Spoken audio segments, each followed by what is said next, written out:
Yeah, go ahead, please. Following the Buddha's death and in accordance with his instruction that no single person or institution be given authority over his community, the monks and nuns settled in widely separated monastic colonies which perpetuated the faith.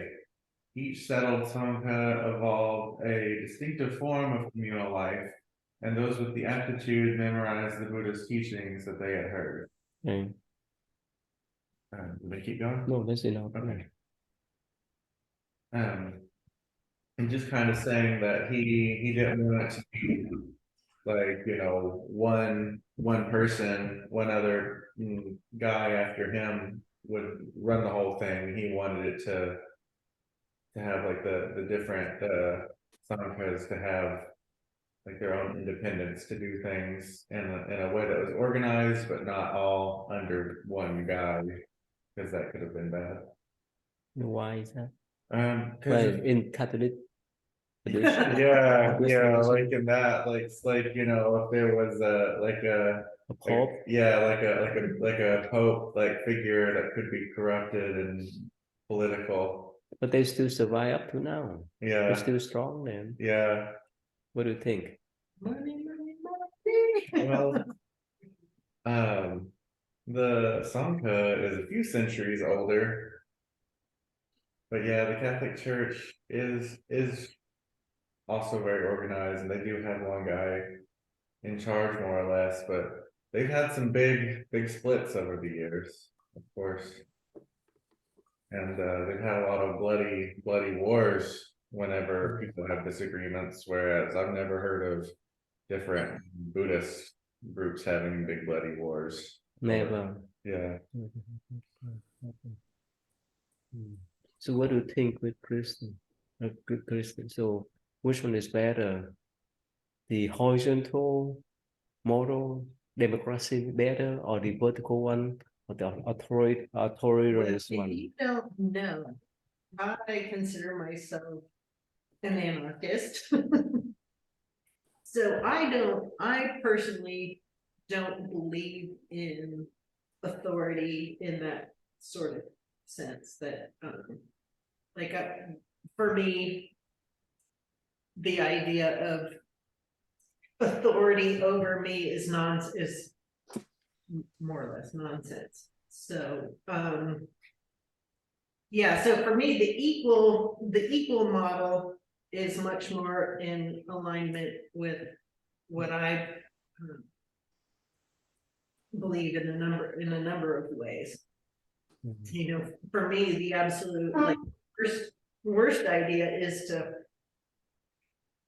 believe in something where I have to communicate to another person, to communicate to God, to somehow save me because I was born horrible.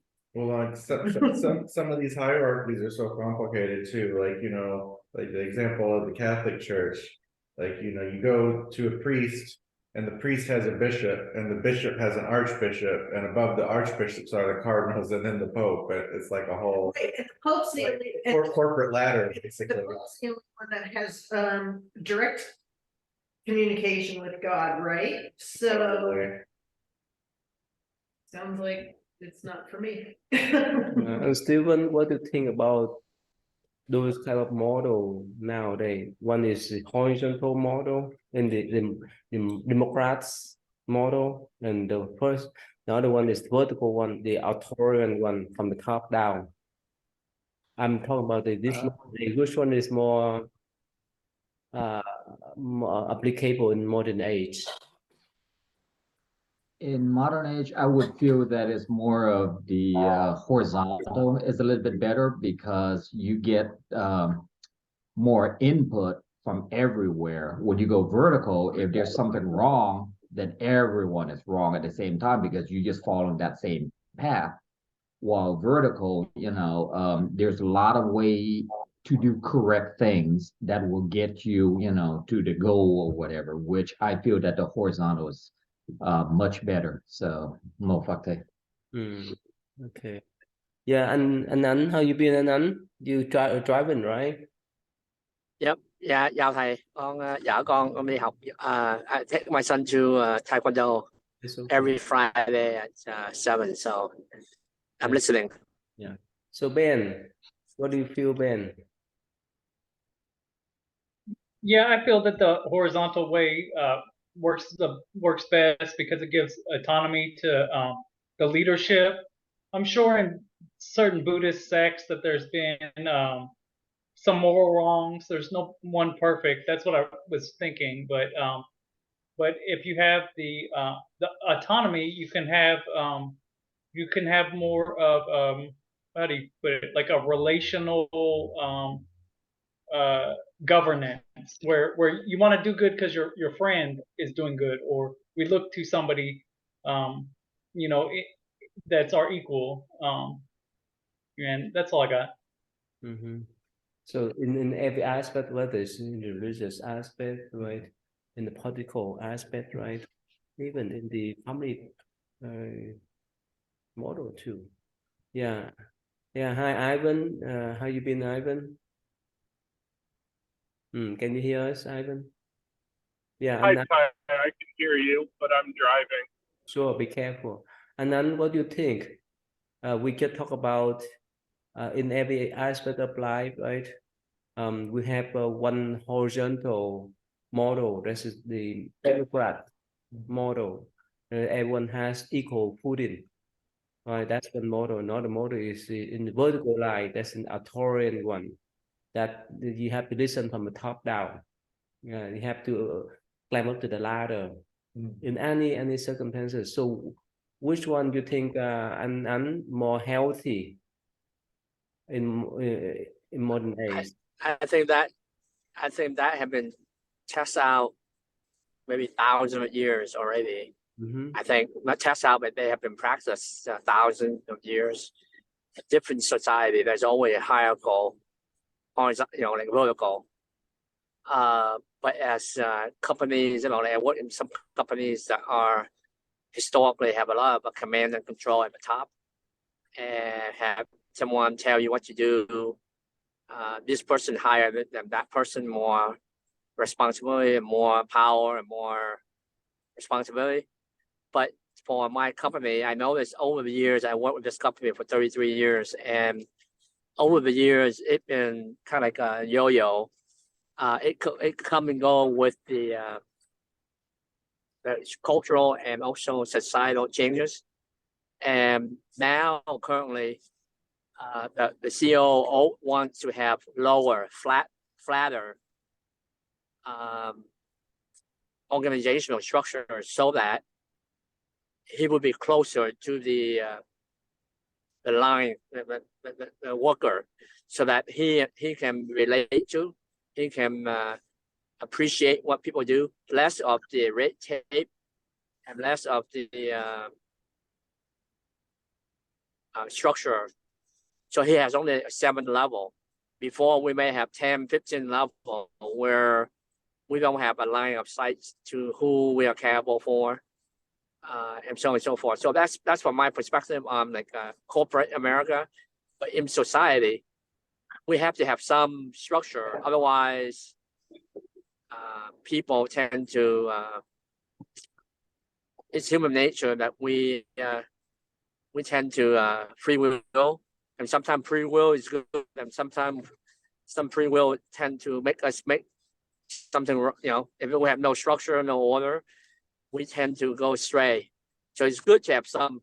But then if you look at political, like communism, and I come from a country where communism, where in theory they practice, or they say that everyone is equal, but in reality, in human nature, in this earth, we tend to be so greedy and so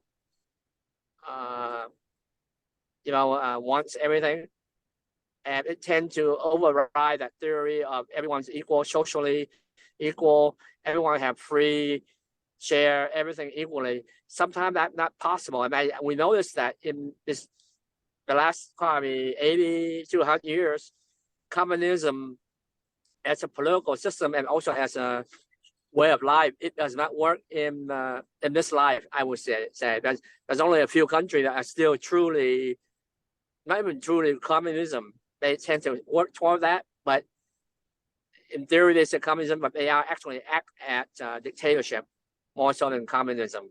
So that's my input. Thank you, Thầy. Yeah. So this is in the no matter, especially in the spiritual path, right? And in the spiritual aspect, is if we allow one to grow, it's more healthy, right? Instead of control others. Yeah, of course, in political science, in political aspect, it's different. They have a structure. But even of course, there are a lot of fighting between Democrat and Republican, but it's more healthy because whoever mess up, they have to be pushed out. Right? They cannot survive if they mess up, right? But in the one system, right, one authoritarian system, people can abuse the system because they have the power. A lot of it's abused. What's that? You know, there's certainly a lot of still a lot of abuse of power, but I think it was on was talk also mentioned, you know, he spoke about how it works in like businesses, like horizontal versus vertical, and he talked about communism, going away from even just like the political side of it to the economic side. Like we can observe how, you know, the like setting aside the political part of communism, the economic part is that they try to centrally plan the economy. Like the government tries to plan every part of the economy, and it never works out. Whereas, you know, in a capitalist society, I mean, there's a lot of problems, but there's no department or bureaucracy or guy who's trying to plan it all. It's just like a million different people all over the place in different companies.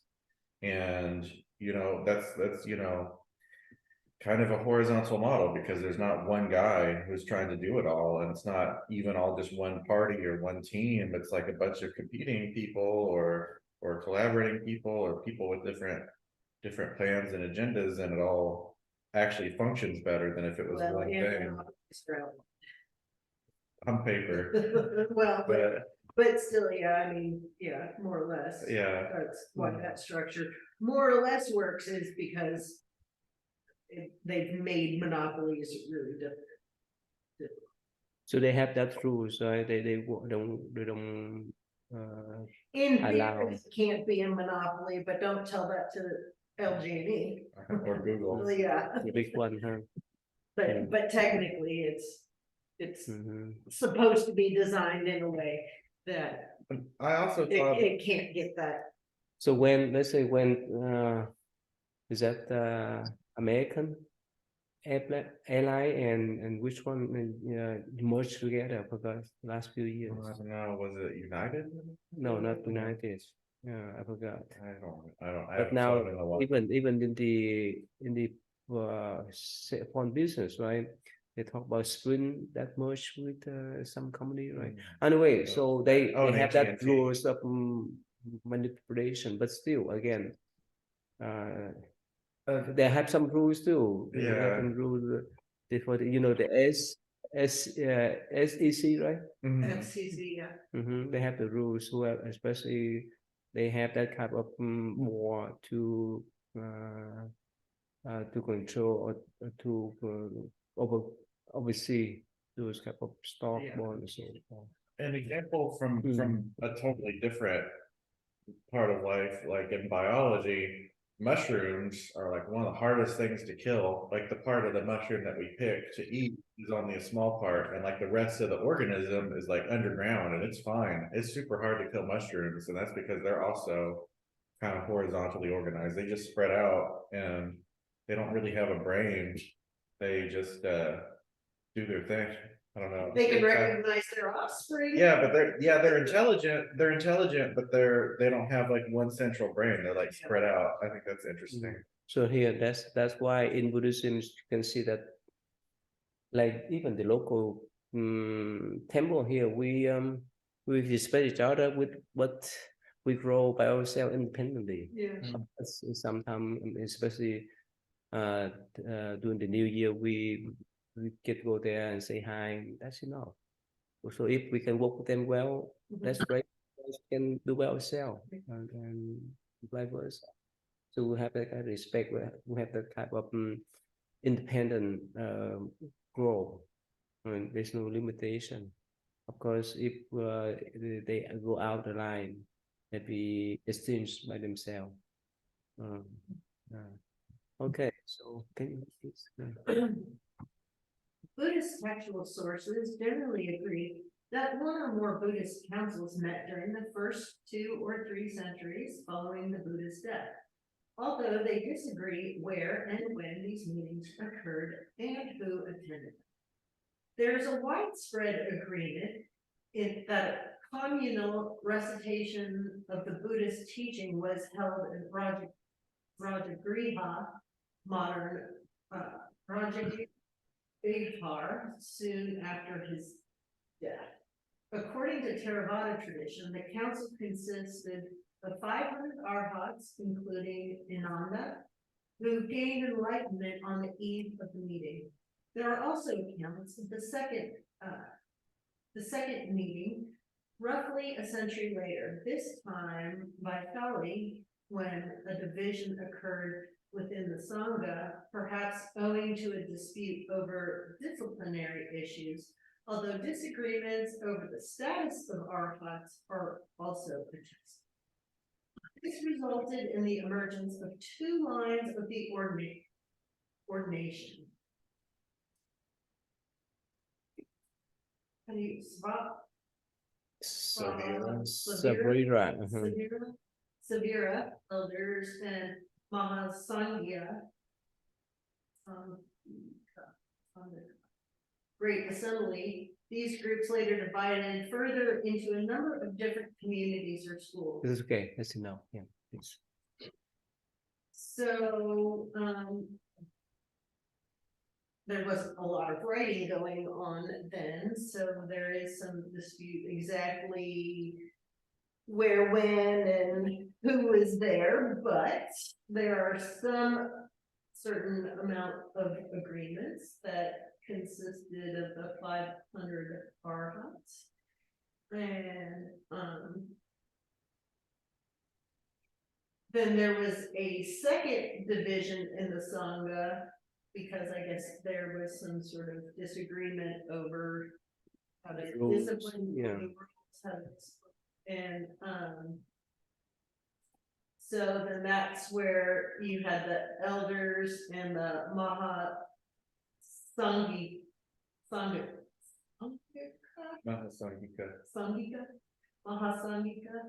Yeah.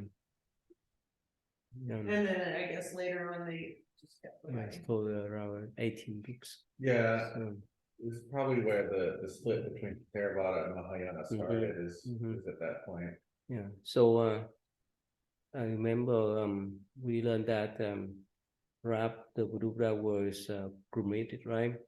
So the lay people, they fought for the Buddha's relics, but the monk led by Mahakashipa, 5 of them went to the cave to decide the Buddha teaching is more important than fighting for the relics. And it say that on the eve of the meeting, Ananda, he attended arhatship. So in the story, it say that they stay in the cave, that only the one that has spiritual power could fly into the Attain arhatship, is it like you cultivated, and then like you get this attainment? Is that like the moment where it stabilizes? Yeah, remember we talked about that's a my there's no. But like, I mean, I just kind of think about like you train that, but then there's at a certain point that I guess could only be in reflection, that's the moment of attainment, because you wouldn't know until you had some time to find out if. Just let people example, like while we selling the boat on the ocean or on the water, on the river. So, right, the boat is just get waving, right, through the wave. But when the moment we step on the ground, it's stable. Yeah. It's similar like Yeah. that. But I'm just in my head, the only way you could know you attained arhatship would be like the moment of attainment would have to be sometime later in the future. You couldn't. Does that make any sense? My question. You can recognize, yeah, Or how could you recognize that moment? The only time you could recognize, oh, this is the beginning of it, would be once you've lived it in. Yeah, the big question, that's the big question. But in general, yeah, let's say like you wouldn't like I guess my thought is he wouldn't know all of a sudden I became an arhat because I mean you don't know it, right? Because you could potentially fall back down. So the only way you would know is to know that moment that you don't ever have defilements come up again. Yeah, that's the moment, like the moment that we purify the water. There's no more dirt inside there. That's all. That is the mind so pure. The mind so stable, so pure. I'm just that it can get back. Be able to recognize that you wouldn't. That moment seems like it would be unrecognizable because it come naturally. Not time tested. If that makes any sense. Yeah, it like, come naturally. Yeah. Like they would go. The person would go become an arhat, but they don't know. Oh, I'm an arhat until like I don't know, however long time it's been, and saying, oh, I've not had any fluctuations since this point. I think in the Diamond Sutra, the Buddha tells one of his disciples, Subhuti, he tells him that, I can't remember the exact quote, but it's something like, if you, well, Subhuti asks him, he's like, I don't remember exactly how it's phrased, but something to the effect of, if you have the thought, if you think to yourself, oh, I've become an arhat, then you actually haven't become an arhat, because if you have become one, you don't even have to think about it. You would recognize. No, you recognize, but you don't attach to that. That's different. And you're aware of that. Yeah, you're aware of that, but not you don't claim on that, because the moment you claim, that's that moment. This is the cell there. Is that the attachment there. Yeah. And then Steve, you follow? You follow? Yes, more about that. So like the moment that you drink water, only you know that taste water. But the moment that you try to explain orally, that is not the real state of the water. Kind of like even if you're drinking water and you think too hard about it, you choke on it. Yeah, like that's all. Yeah, so you know that. Yeah, and that's all. You know that. Yeah. So there's no more. Yeah. Fluctuation of the mind. There's no more mental fluctuation. No more anxiety, no more depression, so forth. But you could only see that. You could only see that in hindsight, I guess. You could only see that or affirm it in hindsight. You couldn't say. You recognize that. You recognize that. Yeah, aware of that. Well, you could only see that as in your past. You're not able to see that. Oh, this is the future because it's not been. And Ivan, you follow our conversation. That's very important. Right? It's very important to recognize us. Ivan, and then you follow. Yes, I follow, but I'm not at that level. Understand that if I recognize I'm become arhat, but it's a difficult conversation, right? I mean, for me, when you attain, when the conversation is to say that we are attempting or trying to get to that level to me sounds very theoretical. And when we get there, only those who get there, we know that they're there. I think. But even when they're you kind of there, but you're there, but you don't. I don't know how to describe it. But if you're actually there, you don't need to tell that I am there. You can, but you kind of already there. You know what I'm saying? So it's hard for me to explain that because I'm not there. Yeah, like he said, it's like a concept, it's like a state of being that's beyond, it's beyond words and it's beyond concepts and it's beyond time. So you can't even really explain it. Like whenever they talk about it in some of the sutras, they're like, you can't actually, like we talk in the sutras, they're like, well, we talk about attaining nirvana, but it's not even something you attain. It's like one of those things that they just expediently use the word attain for simplicity, but it's actually even like beyond attainment. So it's not like you attain something because it's not a thing and it's not, and it's just like, it kind of breaks your brain because you're not enlightened. Right. Okay, Ivan, you follow? I mean, I could give an example. Maybe like this. Maybe I say because I'm stupid, right? I don't know I'm smart. But if I am smart in math, when I talk to someone who are not smart in math, I realize that I know more. But I don't go out and I tell people that I am smart. Mm-hmm. Right? That's why I feel like Yeah. for the people who are already there are genius. They don't run around and say I'm genius. Only when they look around, they see everybody kind of different. But they don't go around, oh, you are stupid. I'm more genius than you are. They just there. You know what I'm saying?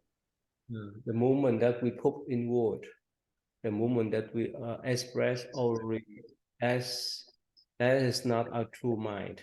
As like I mentioned recently, the moment that we drink the water, we only want that get aware of that taste of water. The moment what we try to explain, oh, this is tasteless water, this is salty water, or sweet water, it's not true entity of that water. Right. Mm-hmm. Yeah. Okay. So, and Steve, can you read next, please? So basically, okay. One more thing before we move on. So so basically 100 years after the Buddha passed away. So these two main group, one the elder and one is the Great Assembly. The elder, that's why we call Theravada. Thera, that's mean elder. Ravada has been the way. So they're more conservative. The elders, right? The assembly, that's Maha Sankika.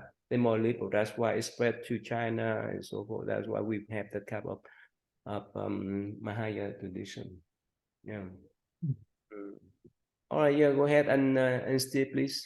Can I ask one question about that split? And is the split is mainly due to the I don't know, I didn't read that last sentence, but it is saying that we split because of the rule how we discipline. Yes. Violation of the Sangha rules. Yeah. Mainly. Okay, mainly. Now, what you say from a conceptual perspective, those who follow the Theravada tradition is more closer to the truth of what Buddha taught. More closer, more closer in line. Well, they more orthodox. I don't know the word orthodox. That's what I'm trying to explain. Okay. Is that true or no? Or maybe it's different interpretation. In different views, in different perspective. Yeah, of course. For them, they say, oh, they follow the orthodox one. Of course, we say that yes, we do. We follow orthodox one too. Well, Theravada, in my experience, is very, very focused on the Four Noble Truths and the Eightfold Path, and cultivating that to a point where you become a monk or a nun.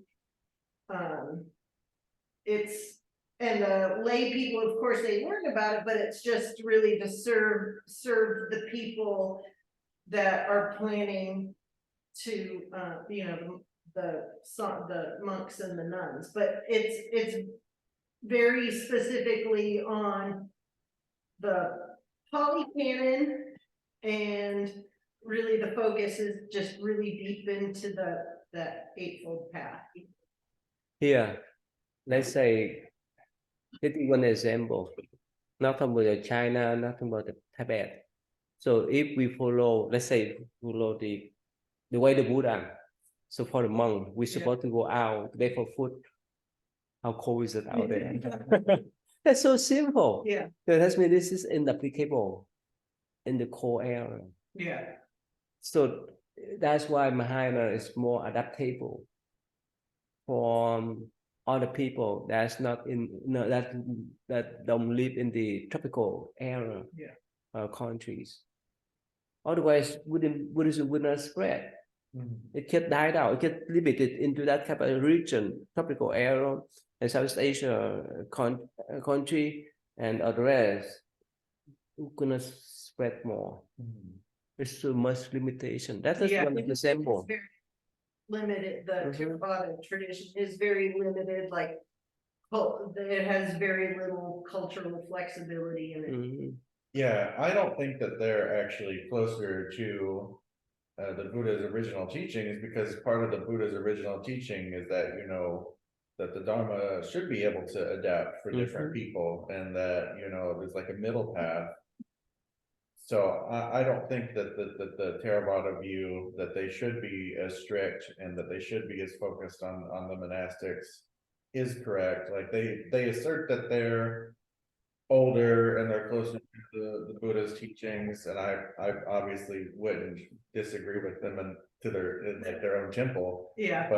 But I don't personally believe that, which is why this is my main temple, because, you know, they know a lot about the Pali Canon, but they are limited. They limit themselves because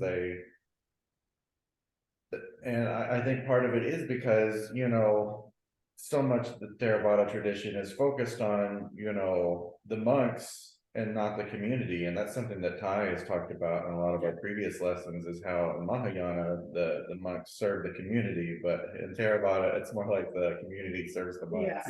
Yeah. They're two different models. Very different. Very different. Yeah, so that's why yeah, so depend if they want to follow that model, that's great. So they can focus on the path of spirituality. That's great. Yeah. But they outdate in this society. It is out. Yeah. There's no way to be survive in this kind of environment. Not talking about it doesn't. I don't think it does particularly well here in the States or in Europe. And just because too, you know, the monks are supposed to be completely dependent on the community. Well, especially in Western culture, you know, that we aren't raised like that. So a lot of their needs go unmet just because it's not been culturally ingrained in us to serve them. Well, that's another reason why, you know, in our previous lessons, when we've talked about why Buddhism declined in India, we've talked a lot about how the Hindus and Muslims kind of drove a lot of the decline of Buddhism. But there is a certain extent that I have read was due to the fact that, you know, some of the kingdoms in India that were Buddhist, a lot of them were Theravada, and where the Theravada didn't serve the people served them. They didn't get much loyalty from the people. So whenever the Hindus and Muslims came around, they weren't able to. Well, okay, now there's something for us. Yeah. And they jump ship. Yeah. Yeah, that's why That's happens a lot today. That's why, you know, during the Buddha time is different story, because you have everything central around Buddha. Because he has so much blessing, have so much wisdom. That's why he grow his Sangha, a monastic community, strongly. But to down to our line, yeah, some people. like you say, it's two-way effect. If we don't serve people, how could people support us? Right. This is two-way effect. We cannot focus in that model. The model that lay community should support the monk only, Yeah. and not one, not two-way. Lay community says, oh, there's something out there that supports me back when I support them. And yeah. So and Stephen, right? That's why we have summer camp for the children to come here once per year, right? To stay here for 7 days. But that's why, so that they can have the experience to stay at the monastery. But you know, in Sri Lanka and I guess a lot of Southeast Asia too, the Theravada traditions though are also a social net though for, you know, whether it's like orphans or, you know, the kind of the thing that it's adapted to is serving the underprivileged orphans in that capacity. But not, you know, not for the lay people, but as more as just like a social. They're less open to, they don't have as many sutras as the Mahayana, because they're like only these ones are true, but I don't think they're correct about that either. Okay, yeah. And Stephen, yeah, please read this the last sentence here. Disciplinary issues then, rather than doctrinal disagreements, were probably. Oh, sorry. Let me let me reduce it so you know where's that. Yeah. Oh, right here. This over here. Yeah. Let's see here. Right here. This down here. Yeah, probably the primary. Yeah. Yep. Cause of division within the early Sangha, with the communities sharing considerable common ground in the teachings that they collected in their respective scriptural canons. Okay, yes. You follow? You follow that part or no? Or Not 100%, no. Yeah, let me go back here. There it is. So disciplinary issue, right? So the different in how the Buddhist monk conduct by themselves, that's different. But the doctrinal no, more the same. The basic teaching in both traditions are more the same. There's not much dispute. No. But I don't think that they dispute or differences are the rules, how we abide the precept. And the focus. So and even the Buddha, before he passed away, he said that, well, if some rules are trivial, you guys can let go. You don't need to follow that. He doesn't have that type of liberal mind. He doesn't say, he didn't say, well, you have to follow everything that I have established. He said in opposite way. If you see things that not important, you let them go. Get delete that. You don't need to follow. Just stick with the important. That's why we would know the mentality of people. Right. So and Stephen, you follow? Yes, that makes sense. Yeah. So here the rules may be established differently from one era to others, but the principle, the doctrinal principle is still the same. That's the basic, that's the foundation, right? So in Theravada tradition, yes, they focus on Eightfold Paths and so forth. In Mahayana, yes, we focus on that, but we talk more about the Bodhicitta, the Bodhisattva path, and so forth. For them, they limit themselves in that way. Yeah. Let me ask the follow-up question, Thầy. Yes. You know, I know the other person, the gentleman was saying earlier about sutra. I was kind of curious about that because of my understanding, right? So if we have two traditions, we just mentioned that the doctrinal are the same, maybe with differences on the rule, interpretation of the rule, and the guidelines, but the doctrines, the teaching, of Buddha remain the same. So why would the Theravada tradition only focus on certain sutra, and why would Mahayana would focus on the other type of sutra?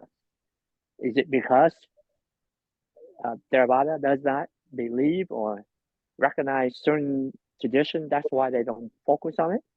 Or that they don't recognize that is the teaching of Buddha? So, and then the second question I have is, if the Mahayana tradition, which a little bit split, but it's after, so were there sutras that happened in the Mahayana tradition which were created because it helping those follow that tradition that probably stretch beyond what the Buddha is teaching? You follow me? Those are my questions. Thank you.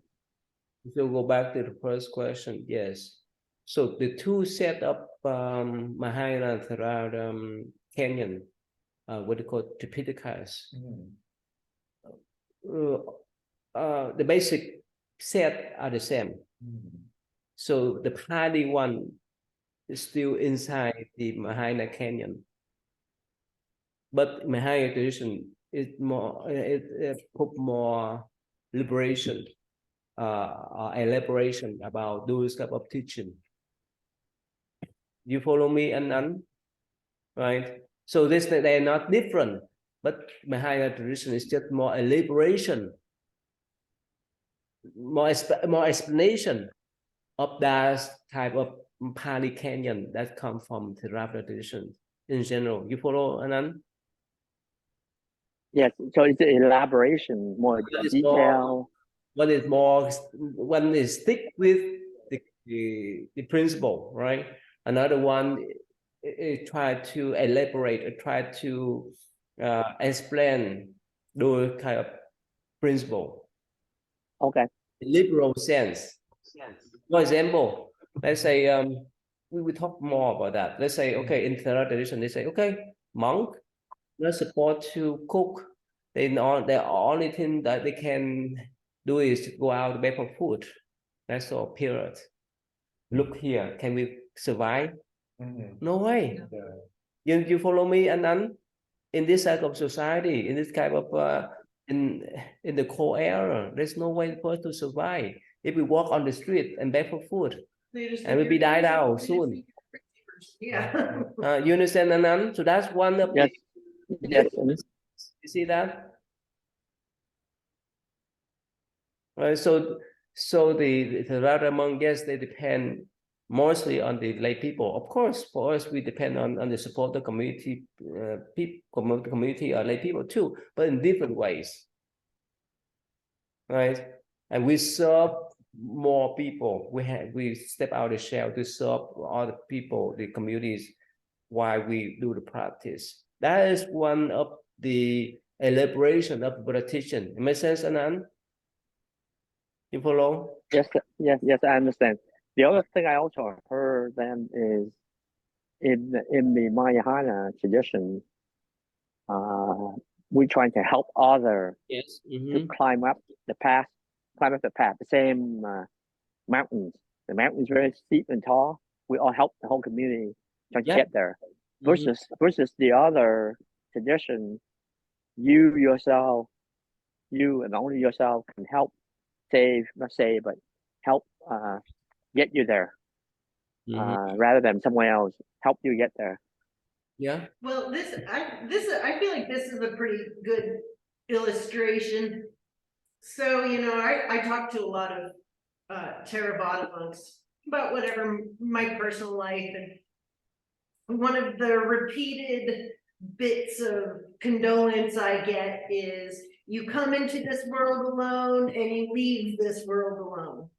But then you would talk to a Mahayana monk and they would say, oh, here, let me, or somebody that's taken the Bodhisattva path, oh, here, let me help you with your pain. Not like, oh, well, guess what? You're actually alone and you're leaving alone too. So get used to it.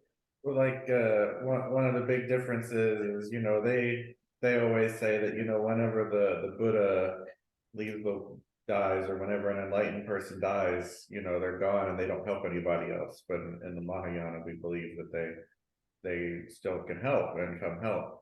And one of the differences in terms of texts that I mentioned, like Ty mentioned, like the master mentioned, they elaborate on some of the concepts more, like the Pali Canon.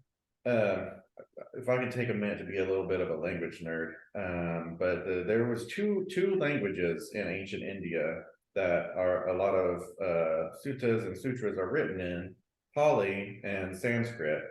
And Pali was more for like the common people. You know, it was like a widely spoken vernacular. And Sanskrit was more for the literate and educated people.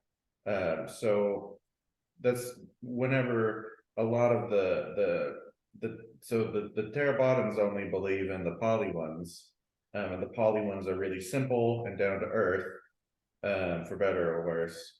But the ones that were written in Sanskrit that the Mahayanas believe in kind of elaborate more in deep ways about the spiritual subjects, like when the Buddha talks about non-self, like how things don't have a self, you know, it doesn't say a ton about what that exactly means in the Pali Canon, but in the Mahayana texts that are written in Sanskrit, they wrote in detail about that, like in the Heart Sutra and the Diamond Sutra, they explain, yeah, that's like what it means for things not to have a self, and stuff like that. And you know, the Pali Canon, it's like kind of, when I said it's like down to earth, it doesn't talk a lot about, I mean, it doesn't talk a lot. It's ironic to say because obviously they're religious texts, but it doesn't talk as much about spiritual stuff. It's more like the mundane life aspects of the lay people and the monks, whereas like the Pali Canon, or I mean the Mahayana texts, like they talk about, you know, what the Buddhas and Bodhisattvas do in Nirvana and in the Pure Lands, and whenever they're not in this world, you know. So they elaborate more on the concepts that the Pali Canon talks about, but doesn't get into. And I think part of the reason is because the Pali Canon was just meant to be simple and down to earth, and only use like simple and down to earth language. But you know, the Sanskrit texts are a little more deep. But we build our foundation on those type of teaching, the basic teaching. So I go back to, and Stephen, you see that? So when you Thailand, Burma, and so forth, you live in Thailand? Indonesia, not okay. So you may not see the temple that that have summer camp for the children. That might what? Summer camp for the children. You may not see that, because whenever people come there, they're supposed to practice meditation seriously, not for fun. And of course, many young people, they feel that they've been left out. Right? Of course, they have the other function too, but they have to go. Main focus is the temple, the monastic communities, not much with the secular life. Well, and I feel like Thailand's the strictest out of all of the Theravada tradition, like culturally, like they have the strictest. Maybe Burma, actually, but yeah, I don't know. Thailand is up there, definitely. Thailand, they went out and they arrested a monk, got arrested because somebody took a picture of him without a shirt on. He was criminally prosecuted by the government. Oh yeah, they have police monk. Yeah. Anyway, so go back. So you understand now, and Stephen, right? So yes, more of that. Later on, when you go to Thailand, Burma, and so on, don't be surprised that monk eat meat. They're not supposed to eat afternoon, and you will not see any summer camp for the children, for the youth. Whoever is staying at the temple, they're supposed to be a novice, not the lay people like Aaron here. No. So that's why we follow the same principle, but the way we act, the way we function ourselves is quite different from them. I'll add one last note. I feel like I've talked too much, but one of the main reasons I also really admire Mahayana is because it is more positive for women. I feel like we have depictions of female bodhisattvas like Kuan Am, and you know there's more. I mean both Theravada and Mahayana have nun orders, but Mahayana has kept more nun orders longer, whereas a lot of the Theravada nun orders kind of died out. So I feel like there's more gender. Yeah, I've only ever met one in person. I've only ever met one Theravada nun. Yeah, it's pretty rare now. Yeah. Yeah, And and she then didn't speak English. are you driving or you at home now? Can you read or no? And then I cannot. you I can. yeah, I have to zoom in and probably difficult. Okay, that's. Yeah. You know why it's difficult, Kristen? You know, remember we talked about that, right? The way they walk out to pay for food at night or they do the day. It's dangerous for them. Even in the city. Yeah. Yeah, and I'm not talking about when they stay in the monastery, they stay in the forest, they stay in mountain, in secluded area. That's why in the rules, the Buddha say that a nunnery temple should be close to the monastery, the monk monastery, so that they can support them. But for the nun here, they stay within this temple. It's more safe for them. They don't need to go out. They don't need to be exposed. Then dangerous out there. So since he cannot read, can you read this? Despite the apparent failure to reach consensus on matters of discipline, the Vinaya's monastic codes of the early schools are remarkably similar. The disagreements that led to schisms seem to have originated over relatively minor points of monastic life. After the first two councils, it is not certain that all the monks and nuns in northern India ever gathered together again. The autonomous nature of the early Buddhist communities and the divergent understandings of the Dharma which existed between them contributed to the development of regional pluralism. These differences continue across the Buddhist world right up to the present. Yeah. It's basically just saying that since they couldn't agree on everything, they were just like, that's fine. And they quit having those meetings and they just agree to disagree. And that's why there's a bunch of different views within different schools of Buddhism to this day. They were like, this is lame. We're not doing this anymore. We're just gonna agree to disagree, as saying, Yeah, agree to disagree. So it says for more than 500 years, right? We have a lot of disagreement, but there's no fighting. Yeah. No fighting, no real conflict. No. It's just only when, okay, if you don't want to follow me, you can do your way. And that's so it has that type of doctrinal disagreement, and but we should respect each other. Whereas read European history, and like the whole thing is just different kinds of Christians murdering each other because it's like, and some of their disagreements were just so random and didn't even make sense. Like I've studied a lot of history, and a lot of the disagreements were stuff that I can't even understand. Like some of them were over like, is Jesus half man, half human, fully fully man, fully God? And that's like the kind of thing that they would like kill each other over for like decades and centuries. Yeah. That Jesus would approve.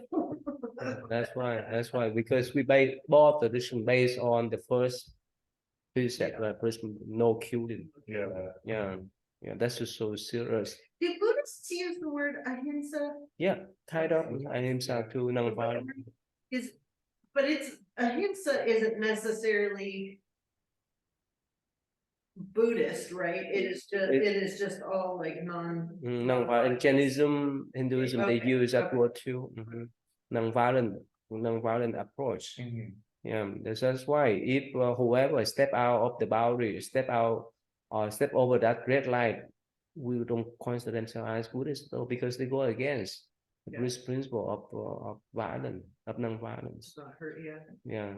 So we're not supposed to harm anyone else. Yeah. So that's why that's a bit different too, right? And then you see that the Mahayana Buddhist tradition, we elaborate more, right? In Theravada tradition, yes, for the monk they can consume the meat, right? So they don't not talk. They don't. Yes, They don't talk much about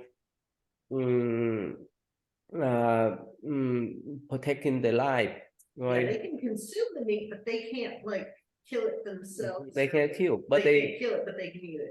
they can get it. But people, I mean that especially now they can buy lobster, whichever fancy one for them. But in high tradition, right? Even we teach a little one, not talking about stepping on the ant and so forth. We instill. It's much easier for us because we live in the pure, can say that pure or non-meat environment. You remember yesterday? Can you tell me what happened yesterday? There is a layperson who has been staying here for a bit, and Only a couple, 1 week, that's all. he had a stash of food that he brought with him, and Long found some meat Chicken related noodle. things in it. And it's all Chicken noodles, eggs, and they complain to me, hey, where is that? I said, okay, sweet, he's the only one that brought here. So I told him that no way at the temple. So even the little children, they know that, Yeah. right? So because it's here, they can run everywhere, they can search everywhere to find the food. If the meat is recognized right away. Love to tell. Yeah. Okay. That's And Stephen, you see that? So that's why we instill the compassionate mind. We instill this type of non-violent. We instill that type of mind to them, right? Yeah. That they're not supposed to consume meat. Yeah. But they not killing them. When I tutor them, and because of course in history and science, killing elsewhere happens, and the kids will tell me, you can't talk about killing in the temple. I'm like, well, we can talk about it, but it's important that you remember that it's bad and we never do it. But it's basically impossible to talk about history without talking about other people doing it. And they're like, oh, okay. that reminds me of, I was teaching at an expensive private school here in town where they spend a lot of time, more time than they do in the public school system, working on ethics and emotional growth and stuff like that. So I was teaching the kids this game called the Bean Cooker, where one of the characters dies. I said, okay, so you eat the beans and then you fall over and die. And the kids were like, this is first grade, second, third grade. They were like, no, dying is a very serious subject, and we cannot be making jokes about it, because when people die, they don't come back, and they can't. The whole classroom got really mad at me for trying to teach them this game where they pretend to die. And I said, well, okay, you will faint. Change it to pass out, but the kids they got really. But of course, nowadays they're instilling that a lot more into kids. It's good that they understand enough to feel that way, though, because so many shows and games are so violent. It's good that they know it's bad instead of and that's why I also want to say this was a private school where they focus on that, because in the public schools the kids thought that was grand fun. And and Stephen, what do you want to say? And Stephen? Oh no, I was just commenting about what you mentioned, how about being compassionate about killing, and just that in our Buddhist that we don't we practice on being compassionate, and that there's no killing any beings whatsoever. And I'm trying to recall, it's been so long, I have no idea how long I have been a vegetarian, that I saw a video from my aunt related by marriage. She just went to Vietnam recently to visit, and of course, you know how in our mother country in Vietnam, when they eat, when you talk about eating fresh seafood, this is truly fresh. And one of the dish they were eating, and I saw what they were doing, and I just literally turned away. I could not look, and it was a fresh octopus. It was alive. Really? Yes. And I felt so horrible that I literally had to turn around because you cannot get any more fresh than that. It was alive being cooked. And I was like thinking, let's reverse role. How would we feel if an animal take us and start cooking us while we're alive and then eat us? So that's why, I'm glad I kind of made, this decision, and let's hope that it's ingrained in my mind to become a Buddhist, I mean, a vegetarian. That's why we discuss about non-violent principle, right? Non-illegalism. Yes.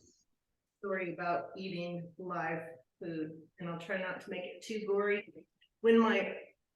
So I was born in Indonesia, and my mother was raised there and did business there. So when she was a young businesswoman, she helped facilitate these great big huge oil shipping deals. So with these very high level Indonesian generals. So they take her to this extremely fancy restaurant. And my mom was probably like 25 or 26. She was still pretty young. And there were holes cut out in the table. And she was kind of joking, like, what is this hole for? What is this hole for? And then the chef comes out with a monkey. Yeah. And they put the top of the monkey's head there, and they That's go. for real? That's for real? No more. Yeah, no, it happened. My mom was there, and the animal still screams. I thought that's just in movie. No, It was for real. happened to my mom, and the monkey was, and so of course she ran out. She got really sick. She ran out, and the chef came out to apologize to her that he didn't cut the tongue off first because he thought she was mad because it was screaming. Anyway, okay. I saw that clip before, but I thought that's only feel rare for people. To do it now. This was in the early 70s. I want to add a happy note. At least here at the temple, because the vegetarian Vietnamese Buddhists, everyone knows where the good mushrooms are here. Such good mushrooms. Okay. All right. So thank you, Anand. Thank you, and Steven. Thank you. Cảm ơn thầy.